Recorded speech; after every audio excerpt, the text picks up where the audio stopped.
Perkenalkan, kami dari kelompok 10 yang beranggotakan dengan saya, Yonatan Penel Delano, dengan NIM C2357201033.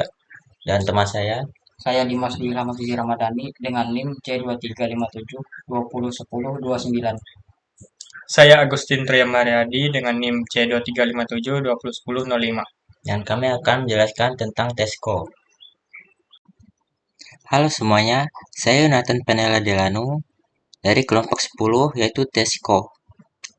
Di sini saya akan mendemonstrasikan bagaimana saya menggunakan Google Notebook LM untuk membedah strategi keberlanjutan dari raksasa titel global yaitu TESCO PLC.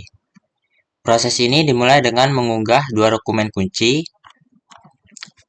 yaitu yang pertama TESCO Sustainability Global dan TESCO Sustainability Report atau laporannya.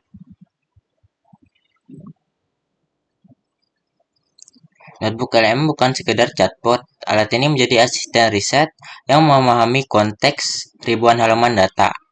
Di sisi kiri, dengan fitur Source Guide, saya bisa mendapatkan ringkasan otomatis.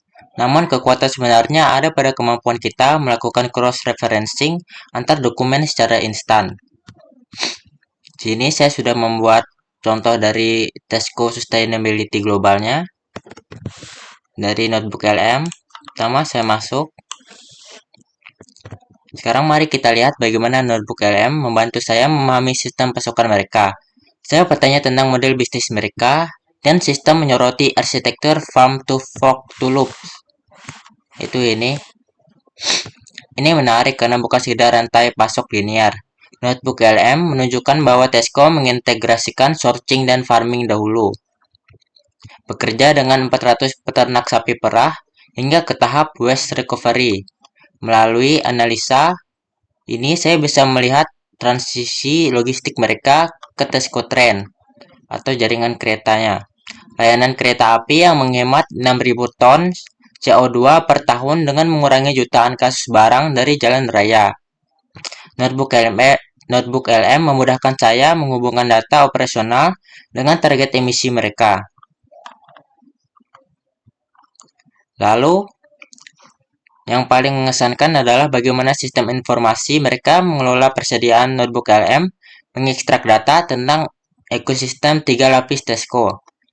Pertama, di lapisan interaksi, mereka menggunakan aplikasi Olio dan Vershare untuk redistribusi makanan surplus secara real-time.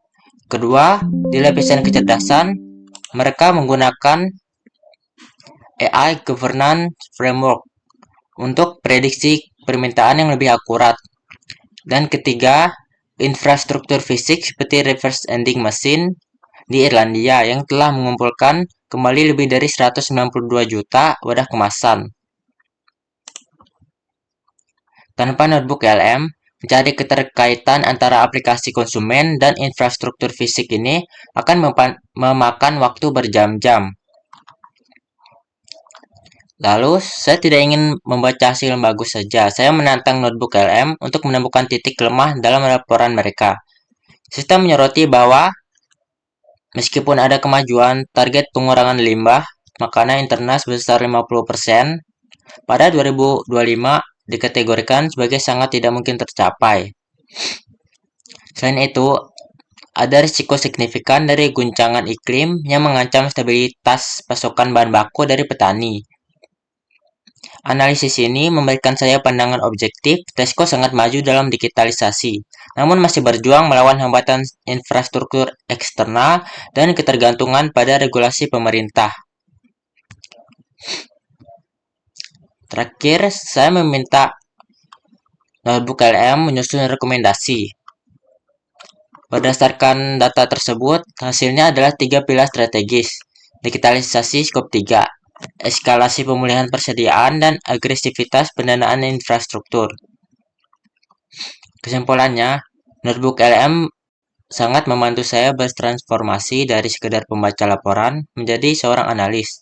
Saya bisa melihat bahwa keberlanjutan bagi TESCO bukan lagi sekedar program CSR, tapi inti dari strategi bisnis global mereka untuk mencapai net zero pada 2050. Itulah proses analisis saya. Dengan alat yang tepat dan pertanyaan yang kritis, data mentah berubah menjadi wawasan strategis. Terima kasih telah menonton.